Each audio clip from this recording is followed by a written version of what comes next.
Good evening, Baltimore. This is Harry Gray and Coach Lee. This is Changing Baltimore.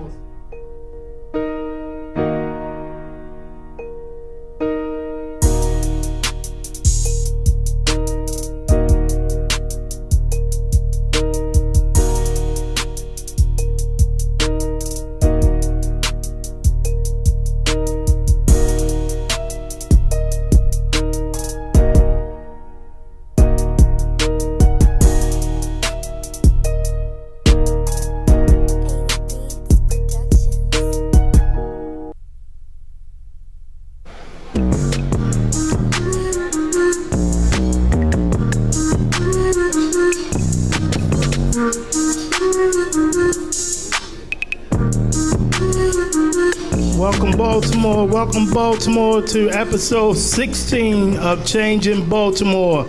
I'm your host, Harry Gray. And your co-host, Coach Said. And we are brought to you tonight by Mo's Famous Seafood on Pulaski Highway, Brainstream Media, and Tone Drone LLC. Tone Drone. Glad to be back after a week of hiatus, man. Glad to see y'all. How you feeling, Sid? I feel pretty good, man. Great week of football, and we missed a week of football, but we back. Yeah, we're going to talk a little football. We're going to talk a little Baltimore being Baltimore, and I think that's kind of on my mind today of some of the issues that we have been seeing, on the news for the past week. But before we get into that, you got anything good for us, Ed? Well, not really, man. My Michigan Wolverines won. Yeah, we won, baby. We barely beat Iowa, but we made it out of there, right? They like the Cleveland Browns, man. they give me no love, man. Well, Cleveland got blown out by the 49ers, right? Yeah, but they didn't look no better than Michigan. So look, same old Cleveland, right? Same old Cleveland, man. But that's another talk show. We're not going to get into that, right, man. But I definitely wanted to bring some issues up. Changing Baltimore. And again, if you're watching us, you can always call in 410-417-7067. Chime in with any comments, any concerns, anything that we talk about here or something that we might have missed. So one of the key points for us this week, key question for parents: when is it okay to come to your child's school and just fight other students? We see there's people here at the bar. Y'all can chime in too. You can kind of get on the mic. I just want to know when is it good? Because we've been in school for 6 weeks. We actually haven't finished 6 weeks. And at one local school, I'm going to say the name, Mercantile High School, we've had 3 episodes where parents have come in and fought students, and just yesterday they fought an administrator. So it's a big problem for me, twofold. I don't think it's cool for a parent to come in and just fight anybody, and then on top of it, get arrested. So what is that showing our kids when we try to tell our kids, try to solve things in a different manner, but when a kid can pick up the phone, call a parent, and say, I'm having a problem with a student, I need you to come up here, and the parent comes in and fights another student. Tell me, say, kind of make some reason out of that for me. When is that okay? Well, it's never okay, but I say I've been in the school system for 25 years, and you can barely get the parents up to school on PTA, less known them coming up there to try to fight one of the other kids. That's unbelievable. So I don't get it. I don't understand. You can't get them up for PTA, but you can get them up there for a confrontation with another child. That's unbelievable, man. And we want parents to come. We want parents to be involved. And I understand that, as parents, we love our children. We want the best for our children. But how can you sit down and explain to your kid, I came up to defend you, I get arrested, and you get put out of school. So that everybody loses in that situation. Yep. And of course, there's video. There's video all on social media. There's video on the news. How is that right? I mean, please, somebody, you call in, chime in, raise your hand, text us, do something, 410-417-7067. But it also shows how our administration in some schools are really, truly lacking. You know, when you have those episodes and adults can continue to come in, sometimes kids are getting suspended, sometimes they're not. Mm-hmm. And I think we are so worried about, as administrators, we're so worried about what our numbers look like for our suspensions. We want to keep those numbers down, that we will kind of overlook certain situations. We won't even report certain situations because we don't want our superiors to look at us and say we don't have control. But if they come into your building, they will see, you know, you really have no control. So, you know, you still can't explain what's going on. And I truly think, you know, we're getting to a point where we're not hiring the right people for our kids. And I know that's a touchy situation, but as parents, if your kid is a returning student of that school and you know that they're about to make a administrative change, you should be some way, somehow involved in that decision making. Because if that principal that's about to leave was strong, then you want to be able to say, oh, is this principal as strong? If that person was weak, you want to be able to say, well, what is this person going to change coming through the door? So we want our kids to be in a safe environment. We want our kids to be in an educational environment, but we're not doing our part in reference to getting the people that need to be in front of our kids in front of our kids. Well, I think you should put the onus, or I think they should put the onus on the home front. But just like you say, like the numbers, man, and keeping the numbers high in the school, and you know, they kind of overlook the home front and getting parents involved. And I think if they get the parents more involved, then we probably wouldn't have all these incidents that we're having. But I just think that they should put the onus back on the home front like it used to be. Yeah, and again, that's you know, what's on our mind today, because it's very, very disturbing that you see those things on the news. You hear kids, when you ever hear kids say, hey, enough is enough, and then you take away homecoming because of something that someone else done, it's like, what did that show? What did that prove? So you take away some of these kids' homecoming activities because of a couple of individuals. So if I'm a senior, I'm highly upset, you know. But you know, this is the thing that, you know, how we're operating in Baltimore City. We are reactive rather than being proactive. Yep. So that's our thing. So we're going to be back within the next 1 minute with our first guest, second segment of Change in Baltimore. Again, you can still chime in. You can write in. You can also call in or text 410-417-7067. We'll be right back with Change in Baltimore.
Welcome back to Chase in Baltimore, episode 16.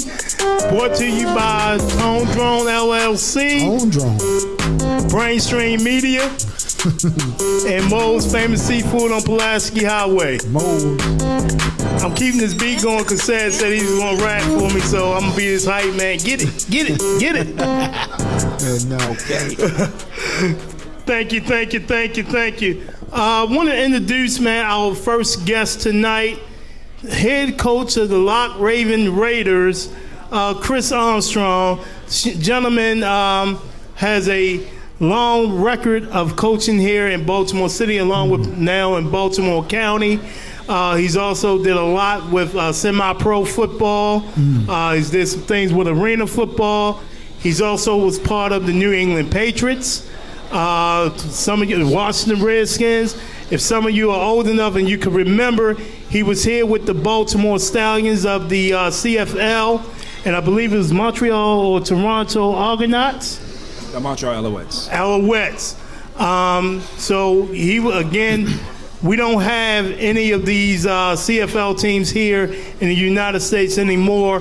When they came to Baltimore, they just brightened up Baltimore City because we didn't have football. And now he's a member of the CFL Hall of Fame. I want to introduce the head coach of Lock Raven Raiders, Mr. Christopher Armstrong. How you doing? Thank you guys for having me. It's good to be sitting up here with my man said and, Go ahead. and Harry Gray. This is a big thing that they're doing, and I'm just glad to be a part of it right now. Yeah, he's shy, so I'm trying to get him out of that. He hasn't been in front of the mic in a while. But again, let's talk about Lock Raven. It's a program that a lot of people really overlooked. A lot of people, They still are. Really don't pay any attention to because of what the previous history of the program has been. And right now, you guys are kind of rolling, man. Let's talk about this year, and then we'll move back. Hey, man, right now, our kids are working hard. We're 4-1. Took a difficult loss last week at home to Randallstown, which is a good football team. But just trying to change the culture, change the dynamic. I heard you guys talking about homecoming. Well, guess what? Our homecoming is tomorrow. So we couldn't practice today, and then we got to go tomorrow because the principal doesn't want to come to the school on Saturday to have a dance because you don't want the dance and the game on the same day. So we're definitely running into the same things that happen in Baltimore City. It's happening in Baltimore County. But the guys just understand that it's not about that dance. It's not about that. It's about tomorrow playing football and trying to do the best that we can and hopefully get a win tomorrow versus Western Tech. So, we talk about that. Homecoming is something that these kids really look forward to. Right. They, I think as a school, you look forward to homecoming, whether it's the dance, whether it's the weekly activities. Right. For seniors, it's like, hey, this is my last hurrah. Right. I want to go out, on top.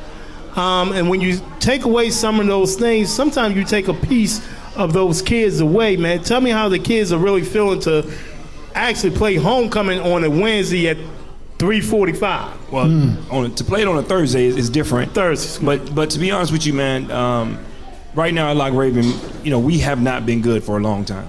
So to be 4-1, to have put the work in that they put in from January the 7th all the way up until August the 9th, I think that's what's important for them. When you talk about seniors missing things, I have 15 seniors right now. So it's kind of different for them. They don't get to do a skit tomorrow because the skit wasn't approved. So all they get to do tomorrow is go to the pep rally and try to win a football game. And for them, that's enough. When you talk about where I'm from North Carolina, so that whole homecoming week, that's a big deal. Like it starts on Monday and it carries all the way until that Friday night game at 7:30 and then that dance at 11 o'clock. So I understand when you talk about the history of the homecoming and what it means, but right now we're just trying to focus on having a good product outside, getting a good crowd, doing what we're supposed to do and be successful at that game, and then the dance will take care of itself. I think the lack of people wanting to do homecoming is probably like a microcosm of what you talked about earlier, like the mishap at Maryville, man, and like everybody's like afraid of the violence. Right. But it's a shame, man, that they just take that part away from the kids. And not only the kids, I mean, like, we older guys, we want to go to the homecoming Absolutely. to see your guys, right? It's ironic, man, because we started to change the dynamic a little bit. Like, we have a DJ out there, and in the beginning, the administration had a fear that the music, along with the kids, would present a problem at games. But it just came to happen that not only did the kids like the DJ, but we had some alumni, old alumni, Absolutely. that lineage that Yes. really liked the DJ, and they started asking, like, where's the DJ? Is he coming today? They don't even call him the DJ. They call him the guy that played music, the music guy. Is he coming today? So we kind of got back to it, man, and it just goes to show that because there's music and there are a bunch of young people, that doesn't mean that there has to be controversy.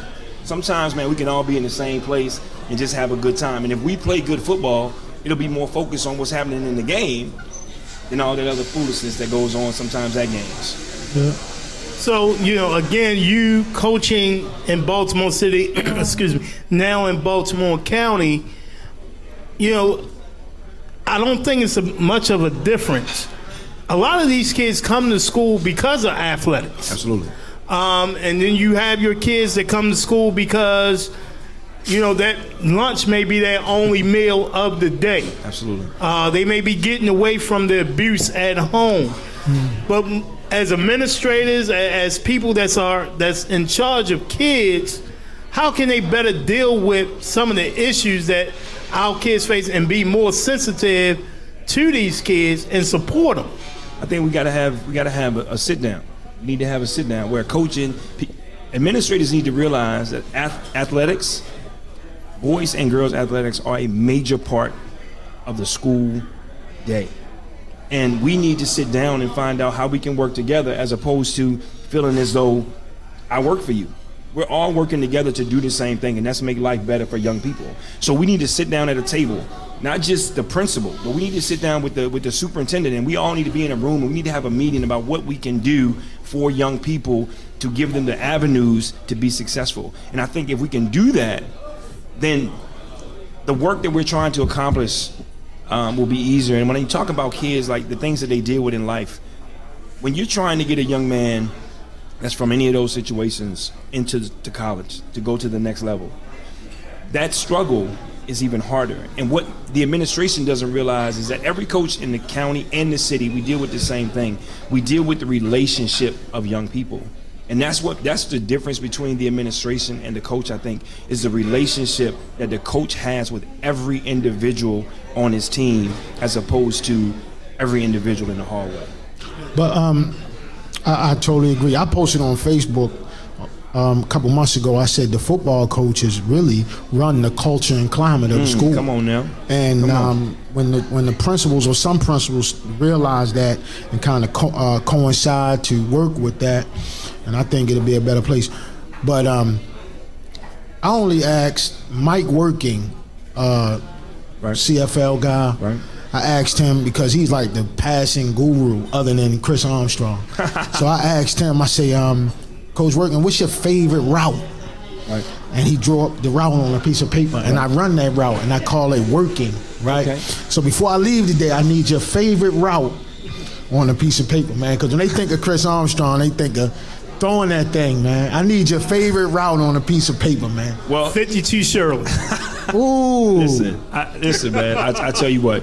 The great thing about coming from the CFL and being able to add and work with young people is that we do throw the ball a lot. We do throw the ball a lot. But at the same time, we take a lot of bumps and bruises trying to get this together. I think Harry and I have been together for a long time, and just trying to get people, other coaches, to buy into 52 Shirley, stop, and race. It's very difficult because people don't understand it. So for me, I think my kids are having some success, and the kids at Lock Raven are going to go overshadowed by the kids that are at Milford and Dunbar and Mervo and all these schools. Not for long. But I have a quarterback. I mean, I have a running back that can flat do it. I have two receivers that are flat doing it. My quarterback's playing lights out. But because it's Lock Raven, nobody knows about that. So we have to continue to get better, and it's talking about we're trying to write our own history right now at Lock Raven. So that's what we're working to do, and our kids are working hard to do that, and I'm having a lot of fun being in the conversation right now? Well, last time I checked the standings, you guys were number one. Number 2 right now. In your division. Yes. So now you're number 2, which means that first round, you pretty much the first 2 rounds, you're going to have a home game. Right. So I think that's very exciting for the program. But how are you keeping your kids upbeat where they're not getting down or coming into a game too overconfident? Well, I mean, right now we just lost. So that's the best way to do it. If you begin to believe what people are saying, and my coaches are always talking about don't read your press clippings and don't believe what people say to you. So when you go out and you lose a football game, now my worry is not about how do we keep them calm now. It's like how can we bounce back from having a game like we had on Friday. And again, this is new territory for Lock Raven football. Not to be 0-4, not to be 1-9. It's a different place for Lock Raven. It's different for every kid that I have. And I think that to see them handle every day and go through it and do the right thing. And I talk all the time, not about the football field. I talk about the building. I talk about the class. We have to take care of each other in the building, take care of each other in the classroom. And as long as we do that, then we have a chance to be successful, because what we can't do is lose players in November due to grades. So the most important thing, man, is academically we got to stay sound, and we preach it every day, all day, just as I'm sure every coach does. So right now the thing is for us is that we don't want to fail.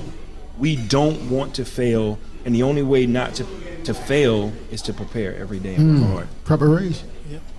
So if I had a son that was get ready to enter high school, what is your pitch to my son? What will my son be getting playing for Christopher Armstrong and the Lock Raven Raiders? Stats. That's good. I tell you what, you're going to get an opportunity to be a part of something that's being built, not something that's already there. You're laying that foundation. We're laying the foundation now. So your son coming to Lock Raven, I'm going to tell you that we are one of the top 23 schools in the state of Maryland. Okay, your son is going to get an opportunity to play at Lock Raven. He's going to get an opportunity to learn from what I think is one of the best staffs in the county, in the city, in the state of Maryland. And we're going to help him develop his game, develop him academically, so that when his opportunity comes to go to college, he's a qualifier. That's what's important, Sid. Yes. You got to qualify. And right now, we do have 6 young men that have qualified right now. And about 5 or 6 of them dudes, they going to go to the next level. And that's what coaching is about, man. So I'm excited about it. What I would tell your son, if you're looking for championships right now, I can't offer you that. But what I won't do to your son, Harry, I won't lie. I ain't got no lies in me, bro. I'm going to tell you the truth about what you're going to get. Now, if he's a receiver, I'm going to tell him he's going to get everything he needs to go to the next level. Yeah, that's it. Well, yeah, if he's a receiver, he's going to get a lot of stats, baby. Ain't no doubt about it.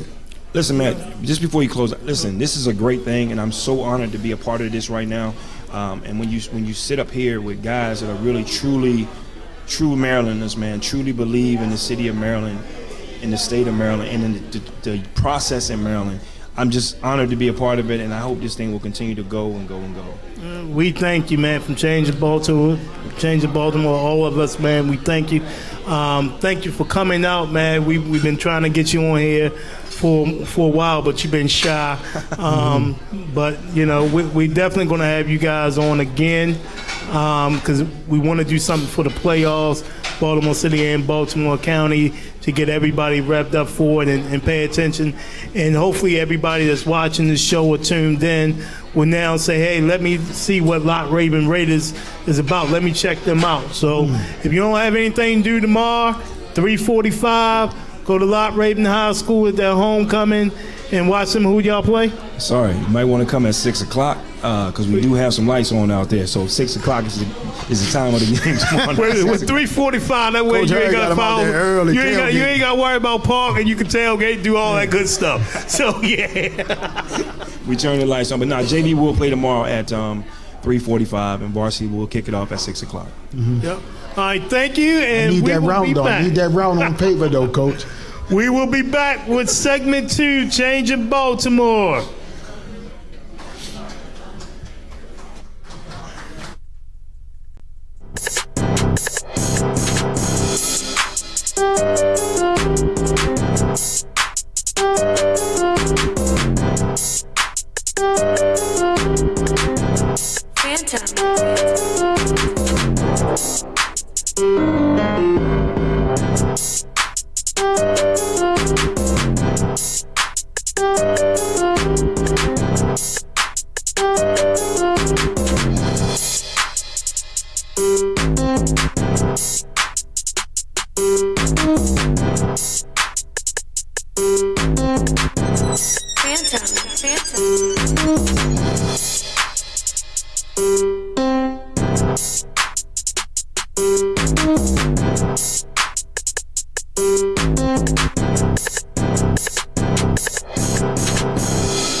Welcome back, Baltimore. I'm your host, Harry Gray.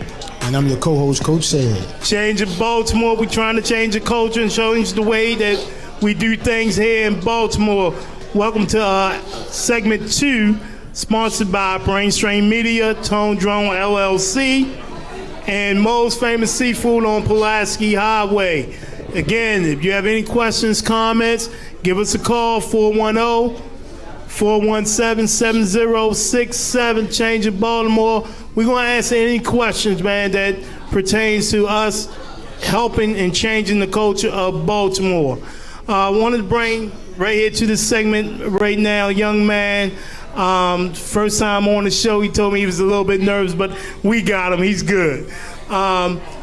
Tailback, strong safety of Reginald F. Lewis, Mr. Khalil Reed. How y'all doing? Thank you for having me. Coach Said, turn it over to you, Coach Said, real quick. Nah, bro, I just want to talk about Coach Armstrong gave me that gin route.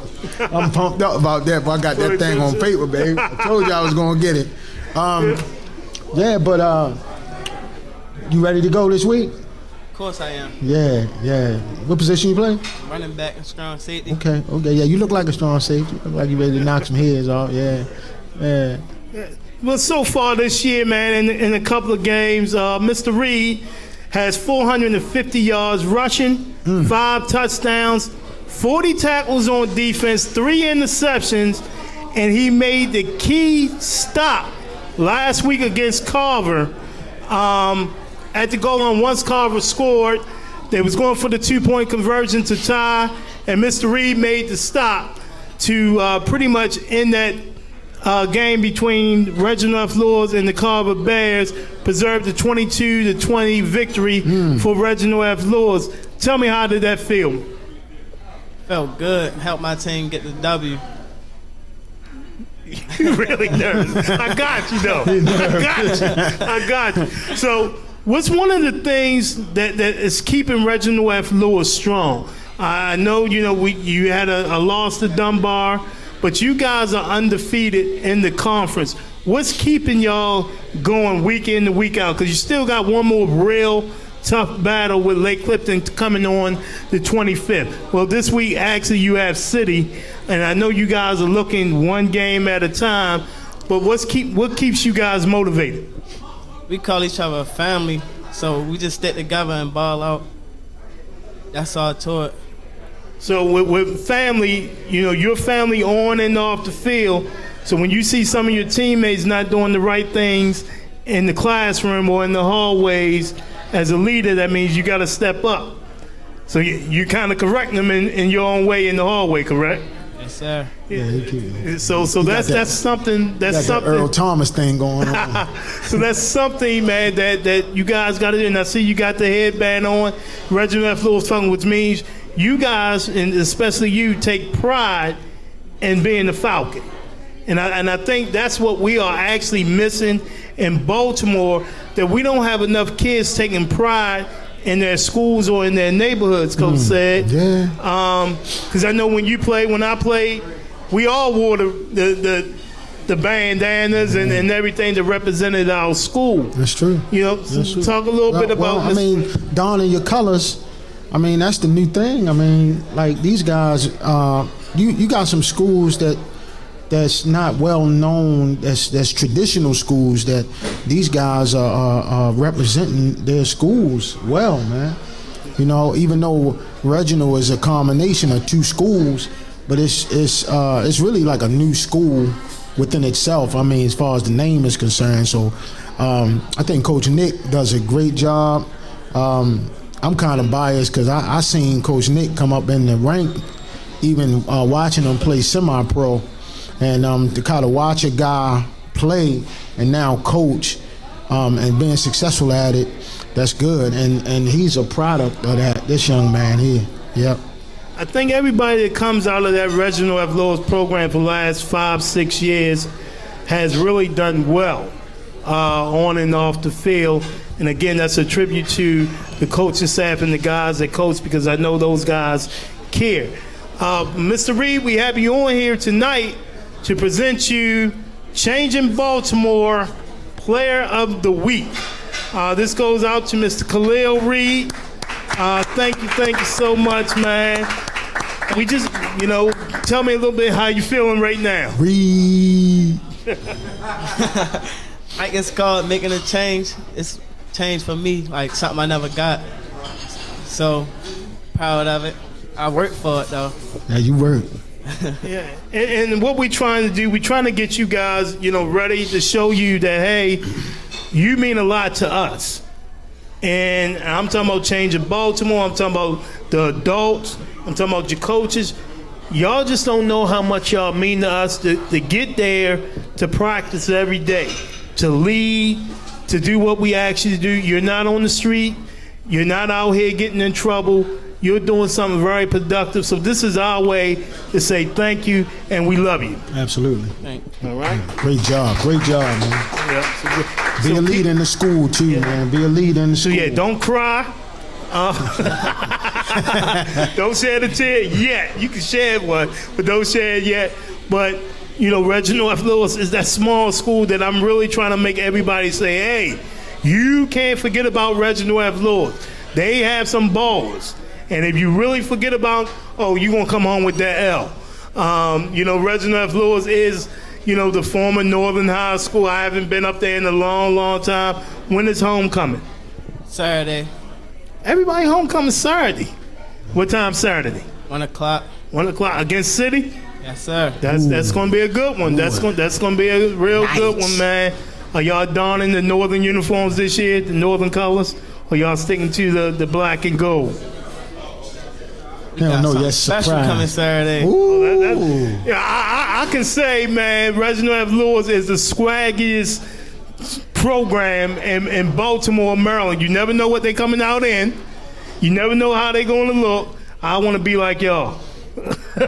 So I try to tell the coaches at Maryville, man, we gotta change it up. We gotta do some hot pink, some purple. We gotta do something. But I love the way you guys come out in the different helmets, the different uniforms. I'm the old coach that said you look good, you feel good, you play good. So you look good. Y'all been playing good. Hey, keep it up, man. Thank you so much, Mr. Reed, for coming on. Man, you have a bright future. Keep it up. Keep them grades up. And do everything that you can do, man, to brighten everybody's day and brighten your teammates' day. So we'll be right back in 1 second with episode 3 of Changing Baltimore.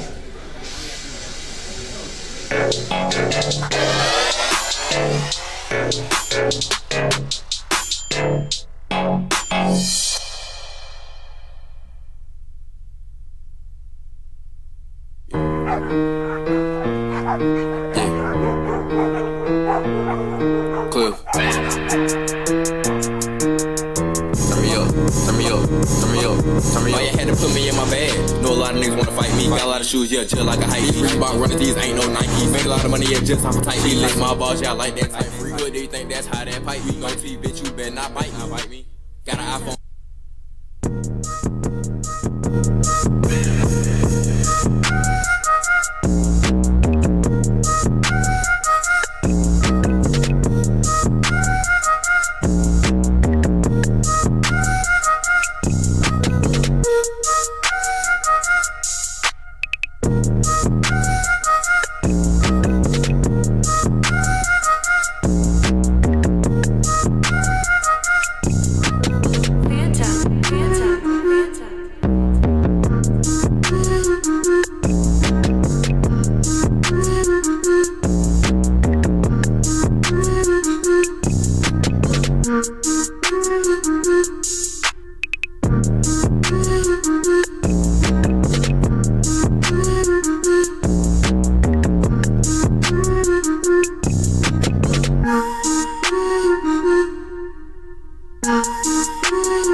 Welcome back, Baltimore, Changing Baltimore. I'm your host, Harry Gray.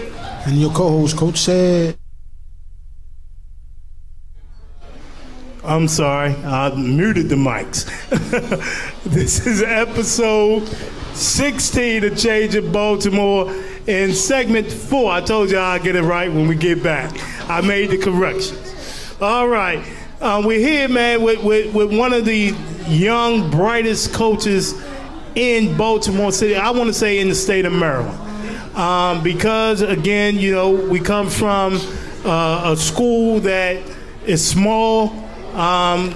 Week in and week out, they're not playing what many may consider the big dogs.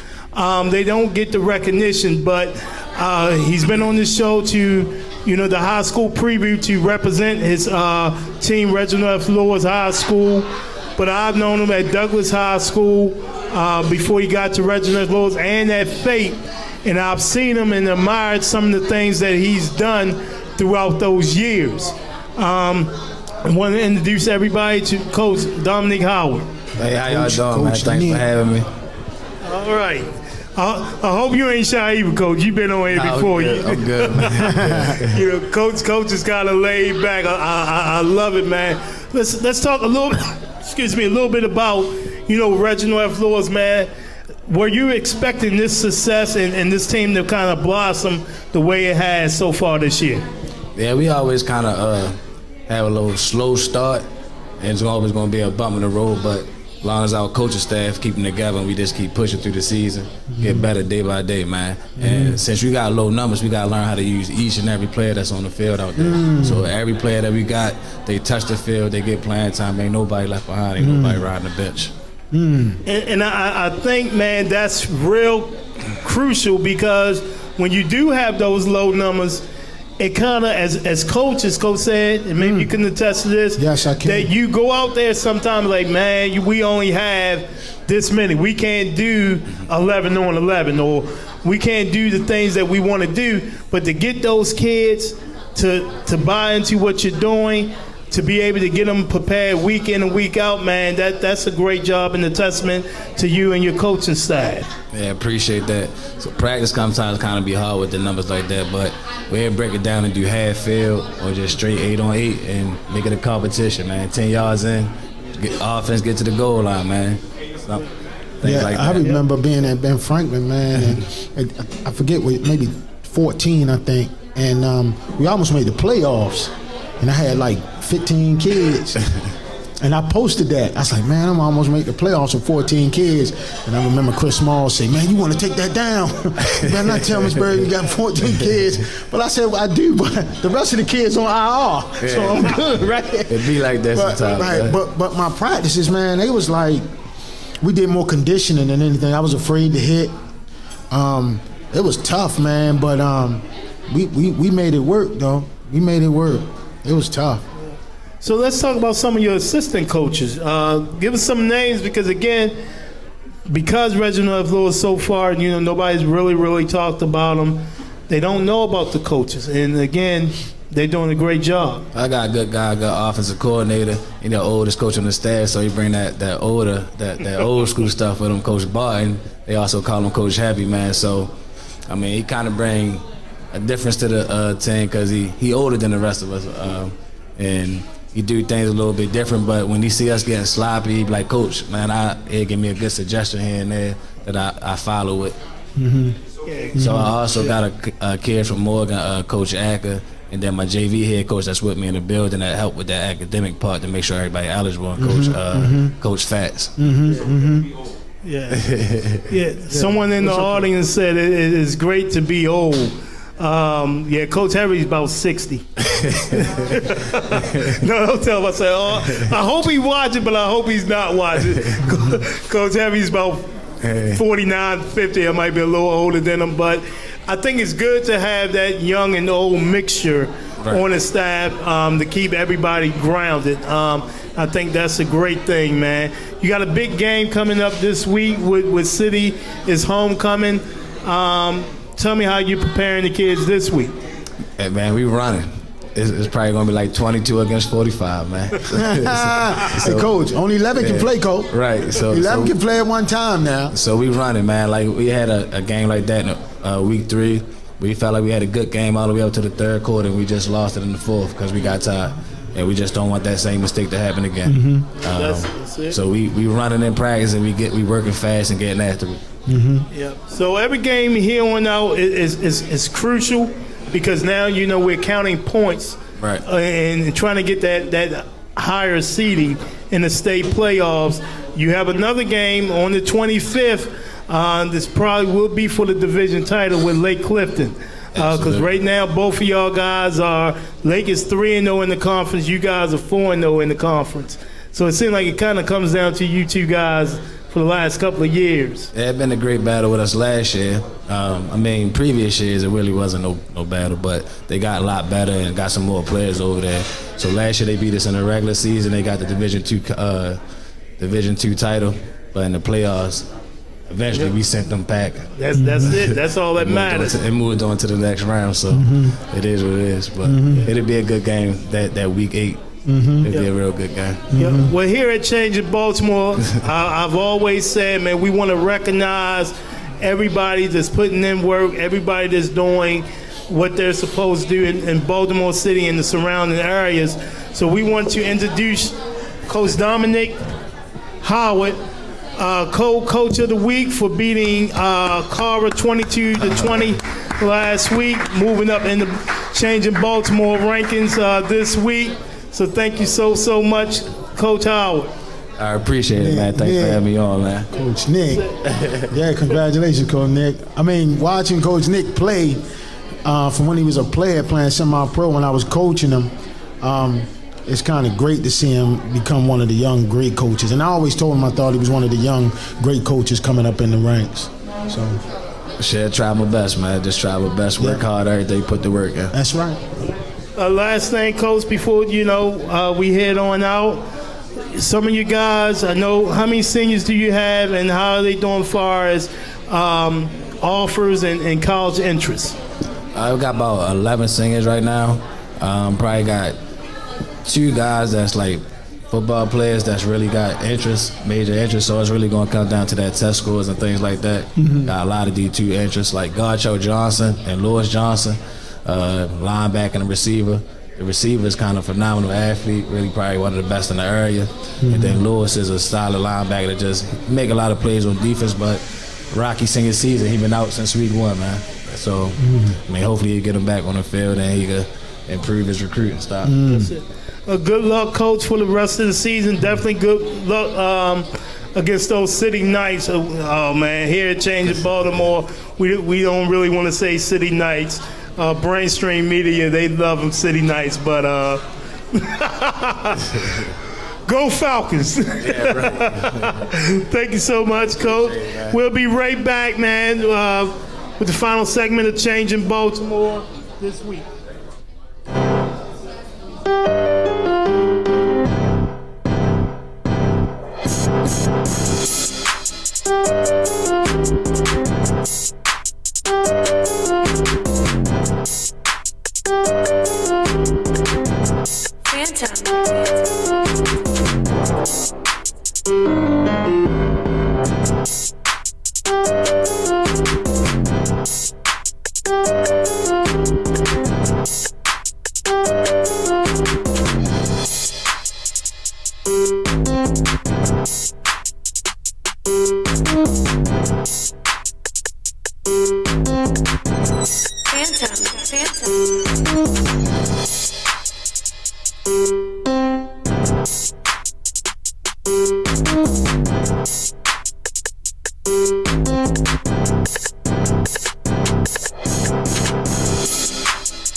Welcome back. Change in Baltimore, episode 16, sponsored by Tone Drone LLC, Brainstream Media, and Moe's Seafood on Pulaski Highway. Again, you have any questions, any comments, our phone number is 410-417-7067. Our last guest tonight, brought to you by Mergenthaler High School. I know we talked briefly about Mervo, some issues that happened this week, but here's one of the bright spots. Athletic Director, head football coach of the Mustangs, Coach Patrick Nixon. The Coach Nixon. Stop. Appreciate you for having me on, Coach. Yep. He had some people, pretty much going to hackle him while he's up here. One of the things, man, I talked to a couple of people and they say, hey, you know what? Coach Nixon can win Coach of the Week every week because, the Mustangs, they are winning. One of the things that I did a little research on, and I believe one of the reporters that was at the game against Emerson that told me at halftime, he said if Mervo wins this game, they're 5-0, but they also beat 5 undefeated teams 5 straight weeks. And that goes back to Dunbar, who had I believe it's a 16-game winning streak in Baltimore City. That was week 1. Week 2, Lake Clifton came in at 1-0. Week 3, City came in at 2-0. And then we had Emerson, I believe. I might be missing somebody. But then we had Emerson, who was 4-0 at the time. How do you get those kids up? Polly was 2-0. 1-0. So I'm getting old, so I'm missing my games. I used to know things off the top of my head, but to get your kids up week in and week out for the games, I know it wasn't hard for Dunbar. That's become Baltimore City rivalry. But to get them up for everybody else, what's going on? What's special at Mervo to get those kids up week in and week out? Well, I don't know if we always are successful at playing on top of our game week in and week out, but we try to really focus on ourselves. We really don't try not to worry too much about the results of the games, but more or less the process to the game. So we really try to focus on making sure that we're following our process as far as having a good week of practice, being prepared, and just having a lot of effort. And we'll live with the results regardless if we do that. Mm-hmm. Yeah. So I haven't been out there much at practice, but the kids seem to be working hard. I know I give all the coaches at Mervo a lot of grief, come out there yelling, but these kids seem like they really relate to the staff, and the staff is pretty young, even though their experience, especially at Mervo, it's experienced staff. How are you mixing that experience with that youth and just keeping everything vibrant throughout the years? Well, we pride ourselves in having strong relationships with our kids. And, actually, to be honest with you, the season started off a little rocky on that note. We had a lot of newcomers to our program and a lot of JV guys coming up who I spent time with them when they're on JV, but not as much once they reach varsity. But I realized I had to change a little bit. I remember Coach Mitchell was up here a few weeks ago, and he mentioned that he had to make some changes with it himself. And I don't know what he meant by that, but I held on to what he said because I felt like I was in the same situation where I had to make an adjustment. And one of the adjustments I made, and I think it's been helping the last few weeks, is just really accepting our players for who they are. Just really understanding that they're not like last year's team or the year before that or the year before that. It's a different group of guys, and I've learned I have to accept them for who they are. Make a few minor tweaks here and there, and they got to learn to accept us as well. And we kind of had a big powwow, and ever since then, we've been rolling, we've been clicking. Mm-hmm. Well, I just kind of want to echo the same sentiments as Coach Harry, but maybe rephrase it. And how do you keep them from being fat and sassy going in for the rest of the duration of the season? Because I know that's tough when you're unblemished. You know what I'm saying? So how do you? Well, it kind of gets easy it's easy for me, obviously, because we're the coaches. We understand that week in and week out, anything can happen any given Friday. I know the kids all know each other, on all the teams. So of course, it's always trash talking and a lot of bragging rights on the line each and every week. So I know the kids are always motivated because of that. These group of kids, we haven't reached our goal. At the end of the day, we want to be state champs. This group right here, I asked everybody in the room a few days ago who's been even a city champ before. Nobody's hand was up. Believe it or not, nobody in this room on our current team has ever won a Baltimore City championship. So that's a goal of ours. We know we have to win each and every week in order to achieve that goal. And of course, nobody, including coaches, had their hand up when we talked about winning a state championship. So that's our goal. So at the end of the day, we have plenty to play for, plenty to be motivated by each and every day. Yeah. Now, it's homecoming week, and we talked earlier, we opened the show with some things that has happened at Mervo in the past week. Actually, 3 out of the 6 weeks at Mervo. So with the things that's been going on inside the building, how can you keep those kids, or how have you kept those kids single-pointed and in the right direction where they're not getting involved with what's going on in the building? Well, of course, our kids aren't perfect, but, I've been reminding them constantly that they have to be, though we have 1,700 students approximately in our building, I remind them that they got to be 90 of the model students in the building for JV and varsity. They can't be a part of any of the problems. They got to also always try to be a part of the solutions. So, we all know that at the end of the day, we definitely run a tight ship. And if there's any issues in the building with any adult in our building, then they have an issue with me, and they know that. And so, they try to run a tight ship because we have goals, and we're not trying to let any distractions interfere with those goals. So again, as with Coach Howard and Mr. Reed, we like to present to you Baltimore City's Changing Baltimore Co-Coach of the Week for beating 5 straight teams, 5 straight weeks in a row, undefeated teams, to Coach Patrick Nixon of Mergenthaler Mustangs. Mergenthaler. Thank really you. Appreciate it, Coach. Appreciate that. Thank you. Appreciate it. Yeah, well deserved. Thank you. So, again, man, we talked about, lastly, we talked about principals really trying to get control over their schools.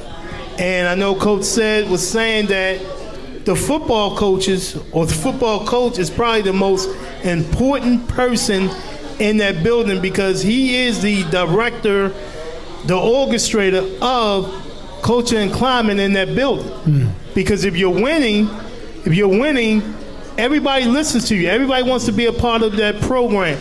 How do you feel about that statement?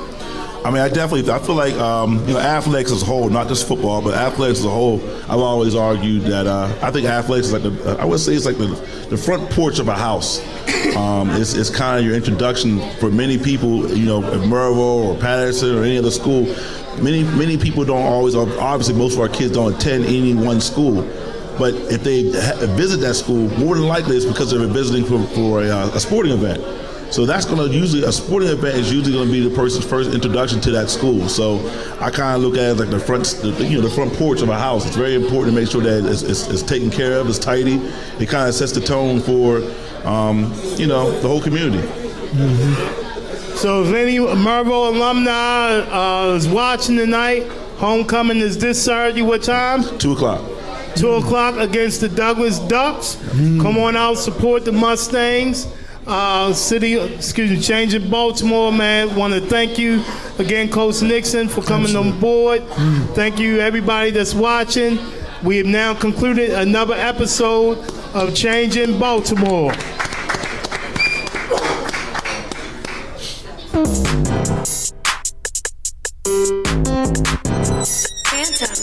Phantom.